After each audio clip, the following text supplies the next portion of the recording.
Interrompemos agora o jornal porque, a partir desse momento, a gente abre espaço para a transmissão ao vivo do lançamento do Anuário da Justiça Brasil 2025 no Salão Branco do Supremo Tribunal Federal. Vamos acompanhar. Então, essa cerimônia, em especial ao presidente do Supremo Tribunal Federal, que gentilmente cedeu o espaço. O Supremo Tribunal Federal registra a presença dos componentes do dispositivo de honra. O excelentíssimo senhor ministro Luiz Roberto Barroso, presidente do Supremo Tribunal Federal e do Conselho Nacional de Justiça. E suas excelências, os senhores ministros do Supremo Tribunal Federal de hoje e sempre, ministro Gilmar Mendes, ministro Dias Toffoli, ministro Edson Fachin, ministro Alexandre de Moraes, ministro Cristiano Zanin, ministro Carlos Veloso, ministro Ricardo Lewandowski do Ministério da Justiça e Segurança Pública, Dr. Paulo Gonet, Procurador-Geral da República, ministro Herman Benjamin, presidente do Superior Tribunal de Justiça.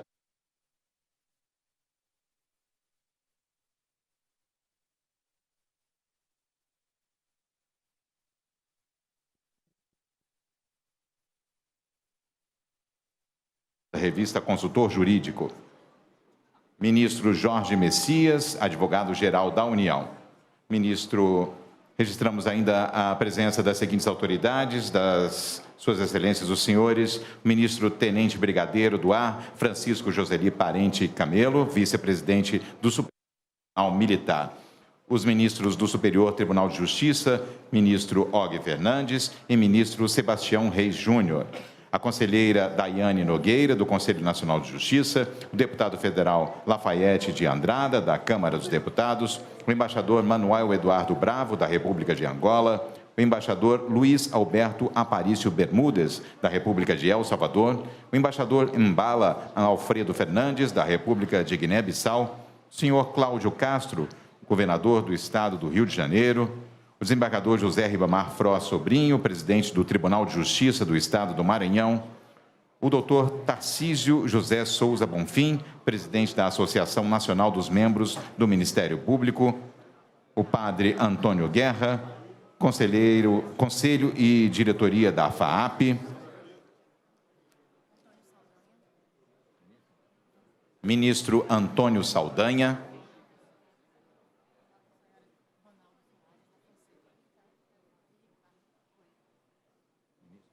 ministro Ricardo Cueva, ministro Reinaldo Soares da Fonseca.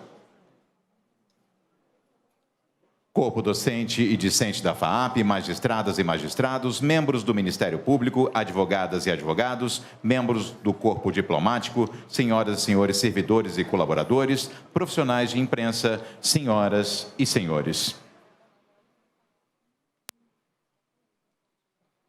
Tem a palavra o excelentíssimo senhor ministro Luiz Roberto Barroso, presidente do Supremo Tribunal Federal e do Conselho Nacional de Justiça. Muito boa noite a todas e todos aqui presentes. Uma das iniciativas importantes da minha gestão foi ter abolido a repetição da nominata, de modo que sintam-se todas as autoridades devidamente cumprimentadas. Cumprimento todo mundo com muito prazer e muita alegria, meus colegas, ministros do Supremo, do STJ, presidentes de tribunais, membros do Ministério Público, advogados, todos que estão aqui presentes e dirigentes da FAAP, todos que estão aqui presentes para o lançamento do Anuário da Justiça pelo Conjur, que há 25 anos, eu diria, acompanha as práticas do judiciário brasileiro de uma maneira geral, prestando um serviço muito valioso de informação para os advogados e para a sociedade de uma maneira geral. Esse número do anuário desse ano é dedicado à litigiosidade da sociedade brasileira. Opção pelo litígio, sociedade demanda cada vez mais o judiciário. E essa é a mais pura verdade. Em 31 de dezembro de 2024, o Poder Judiciário brasileiro tinha 93.800 processos em andamento. Nós vivemos, portanto, uma epidemia de judicialização. Perdão? 93 milhões. E eu falei o quê? É porque eu estou tentando reduzir, mas ainda não consegui tanto. 93 milhões e 800 mil processos em tramitação. Portanto, nós temos uma judicialização quantitativa imensa na sociedade brasileira contra o poder público, contra entidades financeiras, contra companhias aéreas, contra planos de saúde, contra o SUS. A área que se olha no Brasil hoje, ela é marcada por uma intensa judicialização quantitativa. Tem uma faceta muito ruim nesse fenômeno, é que nesse volume é difícil prestar a jurisdição com a celeridade desejada e com a qualidade desejada. Tem uma faceta positiva, no entanto. Se a sociedade procura tanto o poder judiciário, é porque ele desfruta de credibilidade junto à sociedade, porque, do contrário, ninguém iria litigar em juízo. Além da litigância quantitativa que eu acabo de me referir, nós temos uma grande litigância qualitativa, que é aquela que chega aqui ao Supremo Tribunal Federal. Nós temos um arranjo institucional no Brasil que faz com que quase tudo possa chegar ao Supremo Tribunal Federal. Primeiro, porque a Constituição é abrangente.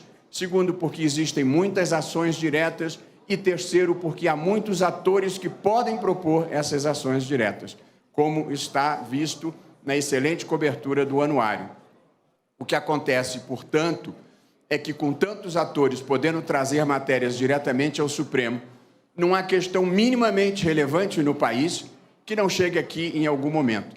De modo que o Judiciário em geral e o Supremo em particular decide quase todas as questões da vida brasileira, desde interrupção de gestação até demarcação de terras indígenas, de pesquisas com células-tronco embrionárias à queima da palha da cana-de-açúcar. E, evidentemente, decisões em temas divisivos para a sociedade brasileira. De modo que o anuário desse ano traz um excepcional diagnóstico desse estado de coisas que nós temos procurado enfrentar de diversas maneiras para reduzir a litigiosidade e aumentar a consensualidade, o que é um pouco difícil num país com 1.300.000 advogados procurando ações para proporem. Mas também faz parte das circunstâncias da vida brasileira nesse momento.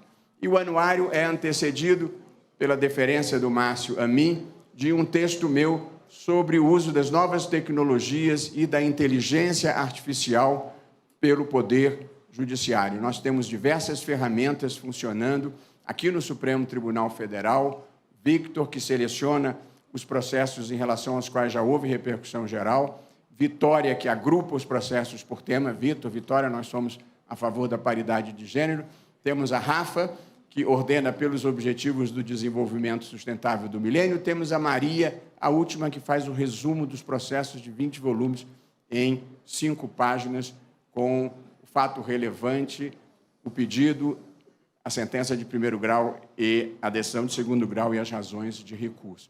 De modo que a tecnologia tem servido muito bem ao Poder Judiciário. Em algum lugar de um futuro não muito distante, a primeira minuta de uma decisão judicial vai ser feita por inteligência artificial. Não é porque eu queira, porque eu gosto, mas é quase que uma inevitabilidade do curso da história. E todos estamos discutindo como regular a inteligência artificial. Só tem um problema grave: a velocidade da transformação no mundo que nós estamos vivendo. E eu gosto de lembrar que o telefone fixo, aquele que a gente tinha na sala de casa, numa mesinha com distinção, aquele pretão, levou 75 anos para chegar a 100 milhões de usuários. O telefone celular, que é esse que, segundo o nosso querido amigo Carlos Aires, aproxima quem está longe e afasta quem está perto, o telefone celular levou 16 anos para chegar a 100 milhões de usuários. A internet levou 7 anos para chegar a 100 milhões de usuários. O ChatGPT, da inteligência artificial generativa, chegou a 100 milhões de usuários em 2 meses. Essa é a velocidade do mundo que a gente está vivendo e as dificuldades que nós temos de lidar com esse fenômeno por meio do direito. De modo que são essas as muitas questões que estão postas nesse anuário. A judicialização, o uso da tecnologia, o perfil dos juízes de todos os tribunais superiores, feitos com grande qualidade gráfica pela FAAP e que ajuda muito quem quer que queira compreender o que é que acontece no mundo do direito e no mundo dos tribunais superiores no Brasil. O Márcio Chaer foi um pioneiro numa literatura e numa imprensa voltada especificamente para o público jurídico, com qualidade e sem a obsessão negativa que muitas vezes permeia as coberturas de uma maneira geral, e, com isso, ajuda a lançar um olhar construtivo sobre o Poder Judiciário. De modo que, nesse mundo que nós estamos vivendo, da disseminação, da desinformação, é muito bom ter um veículo como o Anuário, que contribui para a boa informação acerca do Poder Judiciário. Muito obrigado a todos.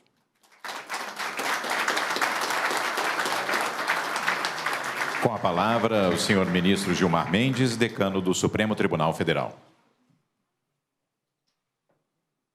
Boa noite a todas e a todos. Cumprimentar nosso presidente, ministro Barroso, em seu nome todos os presentes. Cumprimentar a doutora Celita Procópio e dizer que é com grande honra que participo do lançamento da 19ª edição do Anuário da Justiça do Brasil, publicado pelo consultor jurídico em parceria com a Fundação Armando Álvares Penteado.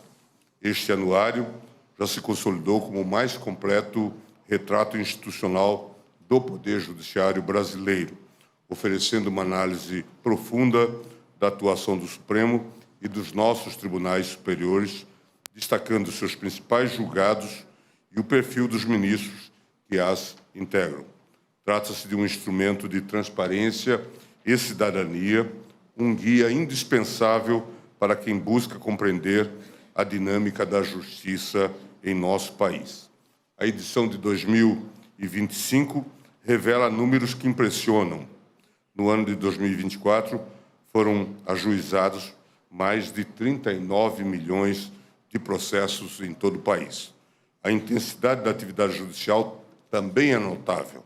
Cada magistrado analisou, em média, mais de 2.300 processos ao longo do ano, o que representa aproximadamente 9 casos por dia útil. O Judiciário brasileiro proferiu mais de 44 milhões de decisões em apenas 2 meses.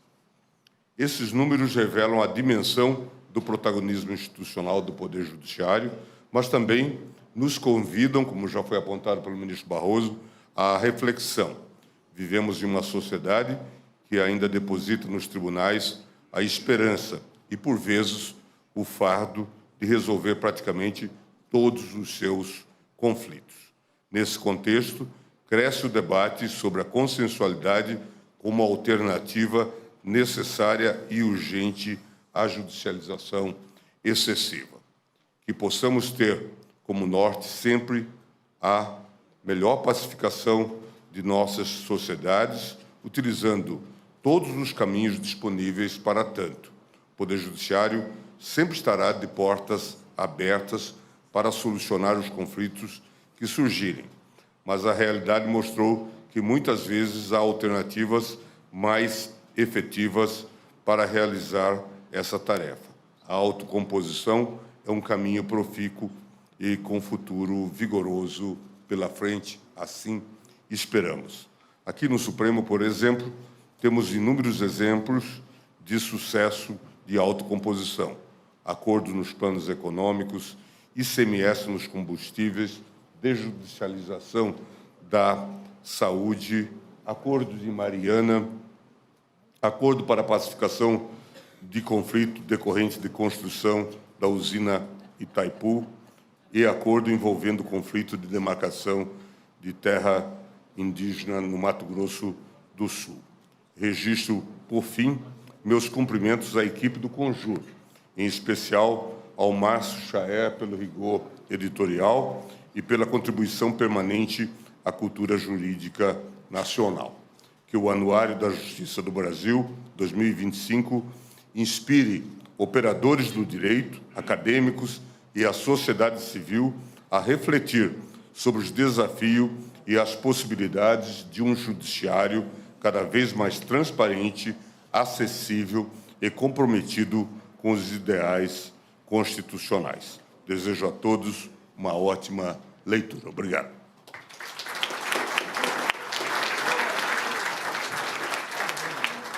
Ouviremos agora o senhor ministro Herman Benjamin, presidente do Superior Tribunal.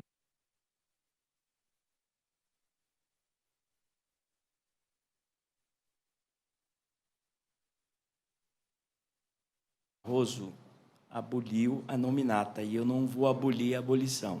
Mas eu queria pedir permissão para saudar os meus colegas do Superior Tribunal de Justiça, que aqui se encontram. É uma abolição apenas parcial e não vou nominá-los individualmente.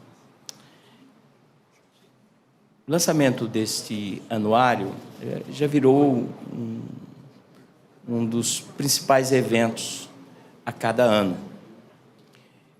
O evento é importante pelo local em que ocorre, é importante pelas pessoas que participam do lançamento, mas a importância maior é porque, no decorrer do ano, é esta publicação que fica nos gabinetes da família judicial no país inteiro, na Justiça Federal, na Justiça Estadual, e isto é um fato que, creio, demonstra a relevância da publicação.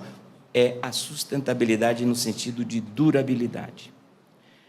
O segundo ponto que eu queria realçar é que ontem nós comemoramos os 20 anos do CNJ, uma solenidade magnífica, presidida pelo ministro Barroso e com a presença do ministro Edson Fachin.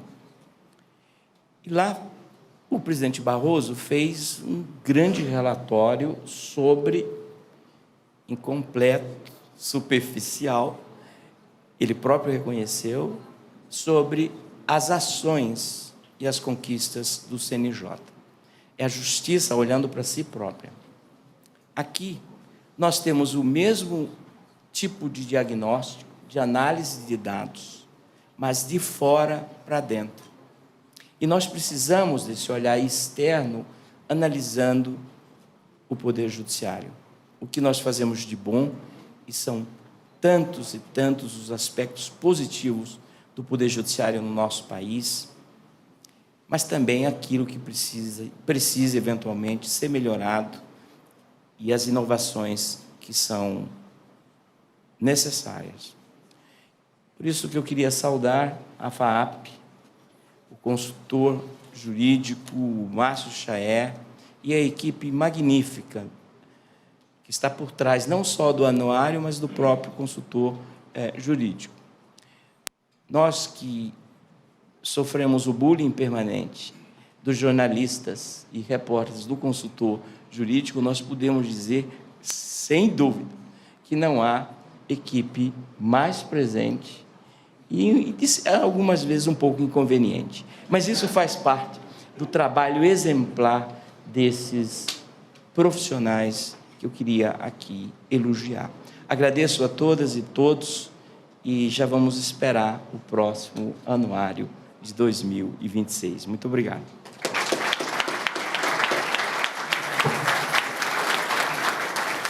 Tem a palavra a senhora Celita Procópio de Carvalho, presidente do Conselho de Curadores da Fundação Armando Álvares Penteado. Eu cresci um pouco porque tem uma banqueta aqui, senão ia ser um pouco baixo para mim. Boa noite a todos.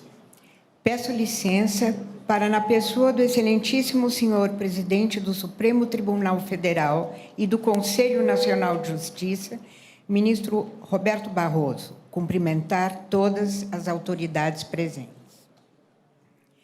Queridas professores e professores, alunos e alunas da FAAP, senhoras e senhores, é com grande entusiasmo que a Fundação Armando Álvares Penteado, FAAP, que aqui representa a academia, participa deste evento. Celebramos, neste ato, o desenvolvimento da ciência jurídica e o fortalecimento da justiça em nossa sociedade. da instalação do órgão de cúpula do judiciário no país, a Casa de Suplicação, em 1808, até a criação dos primeiros cursos de direito brasileiros, em 1827, soma-se 2 séculos de interação. O direito é uma ciência viva, que se transforma e evolui conforme os desafios que a sociedade impõe. Essa evolução depende não só da prática judiciária, mas também da pesquisa acadêmica, da reflexão filosófica e da troca constante entre quem aplica a lei e quem a estuda. Quando juízes lecionam e professores atuam diretamente nas carreiras jurídicas, cria-se um ambiente de aprendizado mútuo. A teoria e a prática deixam de ser opostas e se tornam complementares. A academia tem papel fundamental na formulação de novas teorias, na análise crítica das normas e na busca por soluções inovadoras. Sem a contribuição daqueles que diariamente aplicam o direito, a pesquisa acadêmica corre o risco de se distanciar da realidade social. Um magistrado que leciona expande sua visão sobre o direito, confronta novas perspectivas que enriquecem sua capacidade de decidir. O ensino jurídico lhe proporciona um espaço de reflexão e aprimoramento intelectual. Professores que vivenciam a atuação jurídica em suas diferentes áreas, por sua vez, contribuem para a formação de profissionais mais bem preparados para os desafios da vida prática e aí que torna a teoria ganha vida. A evolução da ciência jurídica depende dessa ponte entre a academia e o judiciário. Precisamos fortalecer essa conexão, promover mais eventos acadêmicos, incentivar pesquisas conjuntas, fomentar a participação ativa de magistrados no ambiente acadêmico e fortalecer principalmente esta conexão. É isso que justifica o lançamento do Anuário da Justiça nesta casa e a homenagem que prestamos aqui às senhoras e aos senhores. Muito obrigada. Ouviremos agora o senhor Márcio Chaer, diretor da revista Consultor Jurídico.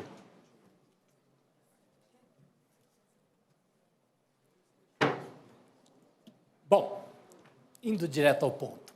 O cientista político Giuliano da Empoli, em 22, lançou uma obra chamada Os Engenheiros do Caos.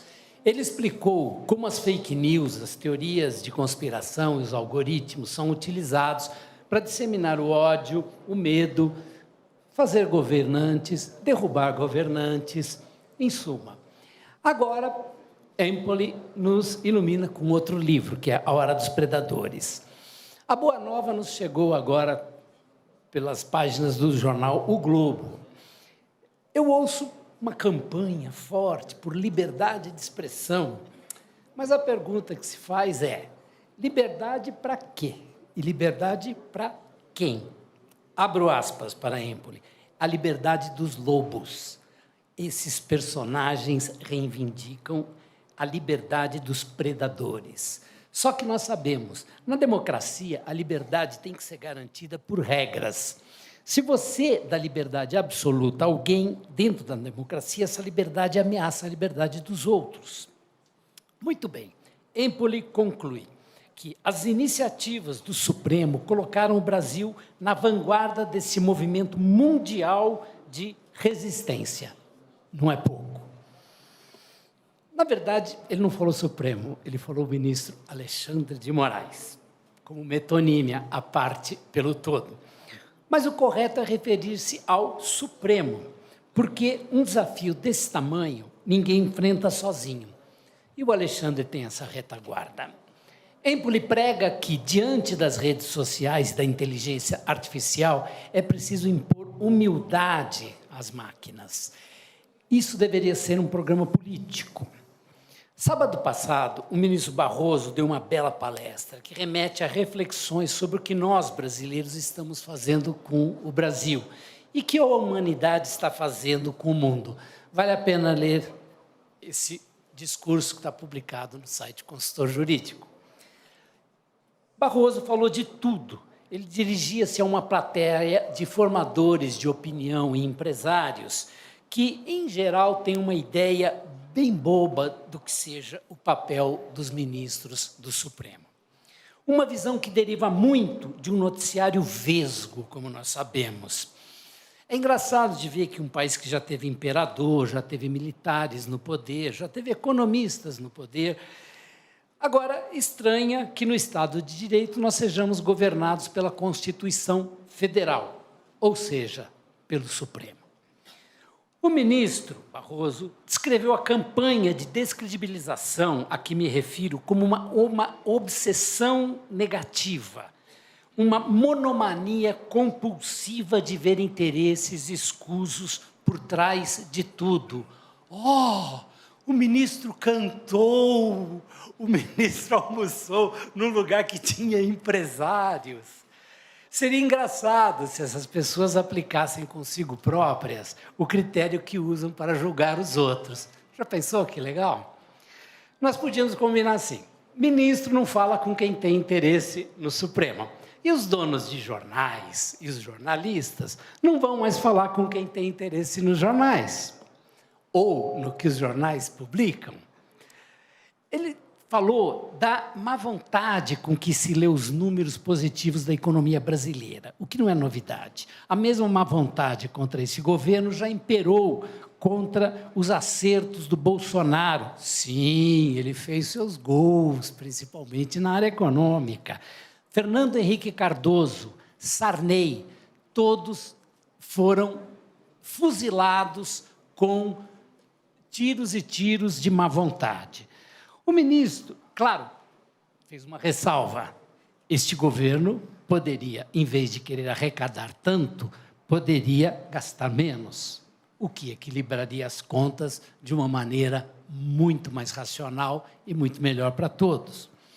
O ministro analisou também, racionalmente, o papel do Supremo e por que vivenciamos essa pressão quase insuportável contra o tribunal.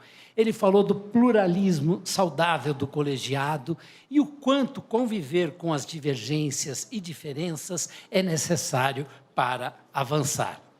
Acho que é por causa dessa tolerância que ele ainda fala comigo, mas tudo bem. Aspas de novo. Quem pensa diferente de mim não é meu inimigo, é meu parceiro na construção de uma sociedade aberta e plural. A capacidade de a gente colocar as ideias na mesa sem ter que desqualificar moralmente quem pensa diferente é algo que esse país precisa recuperar. Aliás, não só o Brasil. Mas eu acho que eu já falei isso no ano passado e no anterior, eu acho que podemos virar a página, né? Hoje, além do lançamento do 19º Anuário da Justiça, sim, nós estamos lançando um anuário, nós temos o privilégio de dividir as atenções com uma exposição aqui fora de processos históricos do Rio de Janeiro e do Supremo. Em outros lançamentos, nós tivemos a oportunidade de trazer Martinho da Vila, uma peça de Shakespeare, nos 800 anos de aniversário da Carta Magna inglesa, e já tivemos também um tenor, música latina e um grupo de chorinho. Agora, por uma grata sugestão do desembargador Ricardo Couto, presidente do TJ, prontamente acolhida pelo ministro Barroso, uma exposição ganhou vida graças à curadoria de Ana Paula Alencar, Viviane Monice, do STF, com a supervisão da secretária-geral Aline Osório. Parabéns, meninas.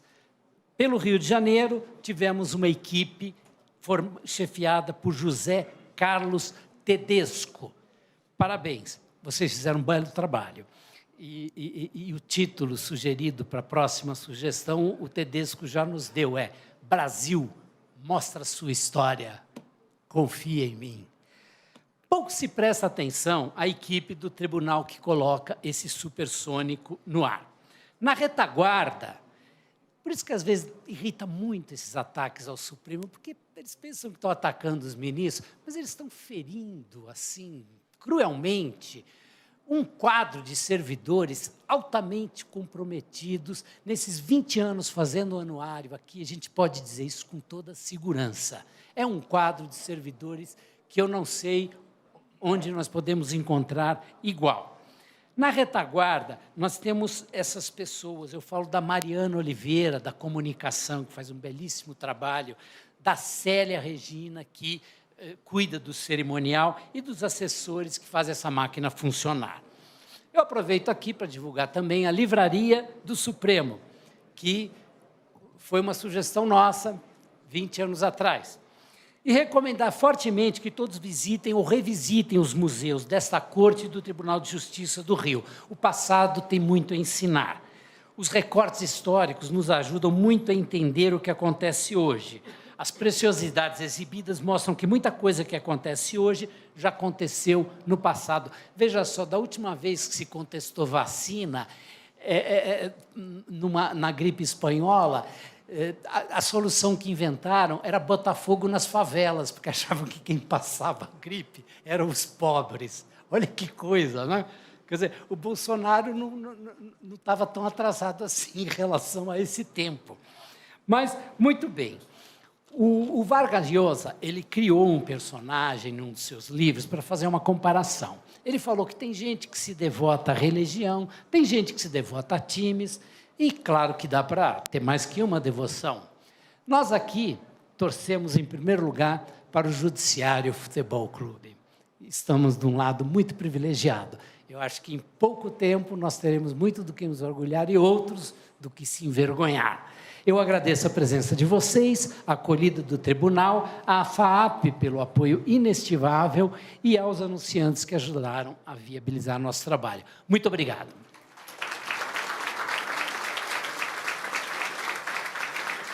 Tem a palavra novamente o excelentíssimo senhor ministro Luiz Roberto Barroso, presidente do Supremo Tribunal Federal e do Conselho Nacional de Justiça.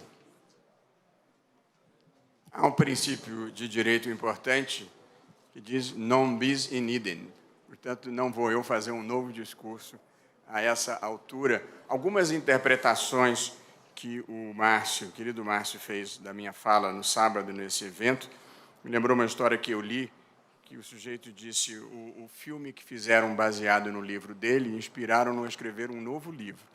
Portanto, talvez algumas interpretações tenham sido mais a projeção da própria convicção dele, mas as partes literais foram efetivamente o que eu disse.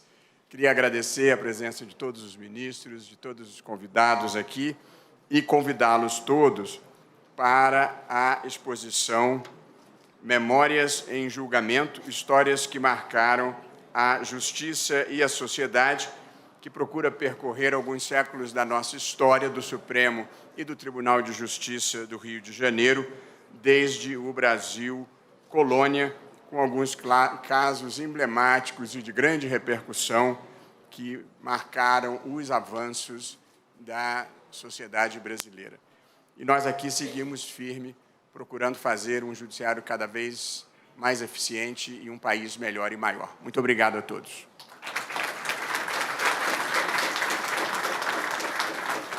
Senhoras e senhores, informamos que os exemplares da revista Hora Lançada estão disponíveis nas mesas deste espaço e serão distribuídos gratuitamente. Os anfitriões deste evento convidam os presentes para o coquetel de confraternização. Por oportuno, nós convidamos agora os alunos da FAAP para ocupar o dispositivo para um registro fotográfico. Com a devida autorização, declaro encerrada esta solenidade. Tenham todos uma excelente noite. Obrigado.